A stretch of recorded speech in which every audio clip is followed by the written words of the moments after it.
في عالم الجواسيس مش كل اللي بيبتسم لك بيكون صديقك. دخل مكتب اقوى جهاز مخابرات في العالم وطلع منه وهو ماسك مفاتيح دماغهم. اسمه اشرف مروان. اللي هحكيه لك دلوقتي مش حواديت جاسوسيه اللي اسرائيل ضحكت عليه لمده 3 سنين قبل ما تفهم الحقيقه. لو فاكر ان دي مجرد خيانه استعد، ده اكبر خدعه في الشرق الاوسط. سنه 1970 العالم العربي على اعصاب مشدوده. عبد الناصر لسه قافل حرب استنزاف، كل طرف بيحاول يعرف التاني ناوي على ايه. صوت على الخط هادي زياده عن اللزوم، صوته متربي في قصور مش في شوارع. الجمله واحده بس: انا اشرف مروان صهر الرئيس جمال عبد الناصر وعايز اكلم الملحق العسكري. الجمله دي لو اتقالت في القاهره تهور، ولو اتقالت في تل ابيب لغز. لكن في لندن كانت بدايه لعبه المخابرات، لعبه هتستمر اكتر من 30 سنه. الضابط الاسرائيلي رفع سماعه التليفون وقال لنفسه ده فخ مصري وقفل الخط.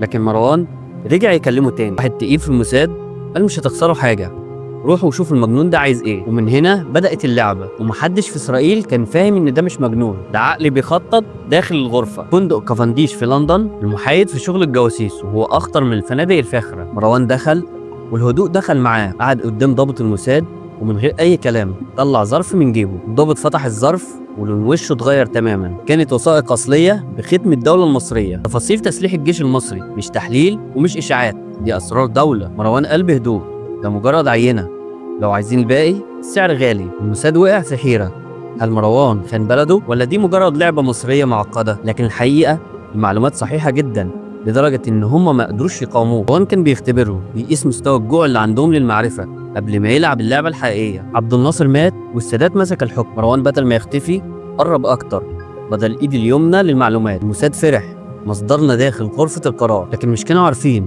ان الهدف كان تحويل الثقة لوسيلة خداع. محاضرات اجتماعات السادات مع السوفييت، شكوى من نقص السلاح وخلافات القصر، كل ده وصل لإسرائيل كأنهم قاعدين مع السادات في الأوضة. النتيجة إن إسرائيل خصصت ميزانية مفتوحة لمروان، ملايين تتصرف وهم فرحانين ومش عارفين إن هم بيصرفوا على الخطة المصرية اللي هتكسر هيبتهم في حرب 73. طب ليه مروان وليه دلوقتي؟ السبب ببساطة ودهاء في نفس الوقت. مروان كان فوق الشبهات، صهر الرئيس السابق، مين هيشك فيه ومين هيفتشه وهو طالع وهو نازل من القصر؟ مصر قررت انها تدي اسرائيل معلومه لكن بالطريقه اللي هتخليها تصدقها. في اللحظه المناسبه هيكون كل معلومه جمعوها هتكون مصيده. الموساد دفع لمروان مبالغ خرافيه، مئات الالاف ثم الملايين. مروان بياخد الفلوس ويصرفها قدامهم في لندن وباريس عشان يثبت لهم ان هو خاين، لكن في الحقيقه ان كل فلوسهم كانت جزء من اللعبه. مروان كان بيمثل دور العميل الخاين ببراعه، خلى رئيس الموساد يعتبره الصديق الصدوق. الخازوق الأول في مايو 73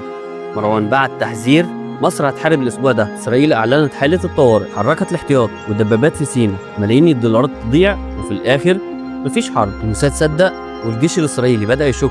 دي كانت بروفة خادعة. الهدف جعل إسرائيل تؤمن بالمصدر وتخطط على أساسه وتستنزف نفسها نفسيا وماديا. السادات ومروان اتفقوا على كلمة سر قبل الحرب: مواد كيماوية أو بوتاسيوم. طول الوقت كان إسرائيل مطمنة، متعرفش إن ساعة الصفر قربت. أخطر شعور في الحرب الطمأنينة الزائدة. في 5 أكتوبر سنة 1973 الساعة 9 بالليل رئيس الموساد كان في شقته السرية في لندن. مروان دخل وقال الحرب بكرة بعد المغرب، لكن الجيش المصري غير الموعد فعليا للساعة 2 الظهر، 6 ساعات بس، فرق بسيط بالنسبة للمخطط، لكنه قلب كل خطط إسرائيل. لو مروان كان خاين كان بلغهم قبلها ب3 أيام مش ليلة الحرب. ولو كان خاين ليه إسرائيل فضلت تدفع له لحد 1998؟ الإجابة لأن الحرب تدار بالمعلومة والشك والثقة المزيفة. مروان صنع المعادلة اللي خلت إسرائيل تخسر بسبب ثقتها فيه. في 2007 جثة مروان تحت بلكونة شقته، مذكراته اختفت، الموساد ساكت والسر ما ماتش. البعض بيقول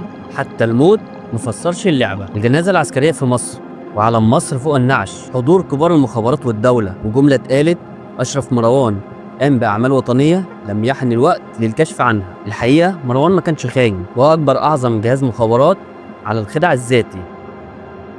سلام.